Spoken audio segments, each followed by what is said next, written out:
ఈ కార్యక్రమాన్ని ఇచ్చేసినటువంటి శ్రీన్ కుమార్ గారికి, యువ గారికి, అలాగే సాయి గారికి, ఆదివాసీ సంఘ నాయకులకి, వెంకటేశ్వరరావు గారికి, మొడేశ్వరి గారికి, రాజు గారికి, దేవరాజు గారికి, అలాగే మధు గారికి, అలాగే గంగరాజు గారికి, ప్రతి ఒక్కరు కూడా హృదయపూర్వక నమస్కారం తెలియజేస్తున్నాం.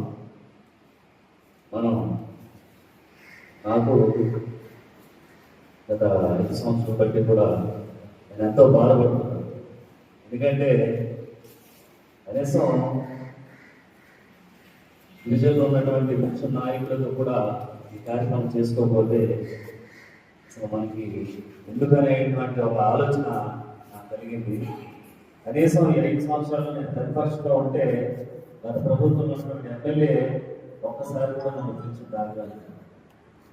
ఎందుకంటే నేను కూడా చాలా బాధపడుతున్నాను. అదే మన రాజకీయానికి అతీతంగా మనం చేసుకునేటువంటి పండగనే కనీసం రాజకీయం చేసేసి ఎంత దారుణం చేస్తారనేది చాలా బాధపడేటువంటి పరిస్థితి కూడా గురించి అలా జరగకుండా మనమందరం కూడా రాజకీయాలకు అతీతంగా, రాజకీయాలతో మనకు పని లేదు, కేవలం ఆదివాసీ నాయకులు, ఆదివాసీ సంఘాలు అందరం కూడా చర్చించి దీన్ని ఎన్నడూ లేని విధంగా, ఎవరూ చేయని విధంగా చేయాలనేది ఆన్సర్లు పెట్టుకున్నాం. నేను మన యోగంతో కూడా చర్చించడం జరిగింది. అలాగే దీని గురించి గత 4 రోజుల క్రితమే నేను భర్త గారితో కూడా చెప్పడం జరిగింది. తప్పకుండా ఆ రోజు హాలిడే ఇవ్వాలని రిక్వెస్ట్ చేశాం. తప్పకుండా ఆవిడ సానుకూలంగా స్పందించింది. అలాగే మన కార్యక్రమాన్ని ఇచ్చేసినటువంటి శ్రీన్ కుమార్ గారికి, యువ గారికి, అలాగే సాయి గారికి, ఆదివాసీ సంఘ నాయకులకి, వెంకటేశ్వరరావు గారికి, మొడేశ్వరి గారికి, రాజు గారికి, దేవరాజు గారికి, అలాగే మధు గారికి, అలాగే గంగరాజు గారికి, ప్రతి ఒక్కరు కూడా హృదయపూర్వక నమస్కారం తెలియజేస్తున్నాం.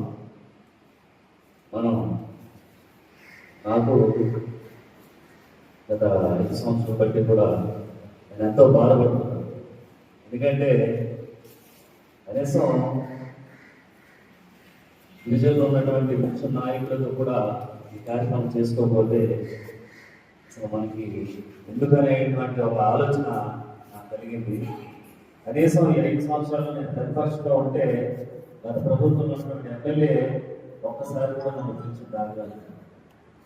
ఎందుకంటే నేను కూడా చాలా బాధపడుతున్నాను. అదే మన రాజకీయానికి అతీతంగా మనం చేసుకునేటువంటి పండగనే కనీసం రాజకీయం చేసేసి ఎంత దారుణం చేస్తారనేది చాలా బాధపడేటువంటి పరిస్థితి కూడా గురించి అలా జరగకుండా మనమందరం కూడా రాజకీయాలకు అతీతంగా, రాజకీయాలతో మనకు పని లేదు, కేవలం ఆదివాసీ నాయకులు, ఆదివాసీ సంఘాలు అందరం కూడా చర్చించి దీన్ని ఎన్నడూ లేని విధంగా, ఎవరూ చేయని విధంగా చేయాలనేది ఆన్సర్లు పెట్టుకున్నాం. నేను మన యోగంతో కూడా చర్చించడం జరిగింది. అలాగే దీని గురించి గత 4 రోజుల క్రితమే నేను భర్త గారితో కూడా చెప్పడం జరిగింది. తప్పకుండా ఆ రోజు హాలిడే ఇవ్వాలని రిక్వెస్ట్ చేశాం. తప్పకుండా ఆవిడ సానుకూలంగా స్పందించింది. అలాగే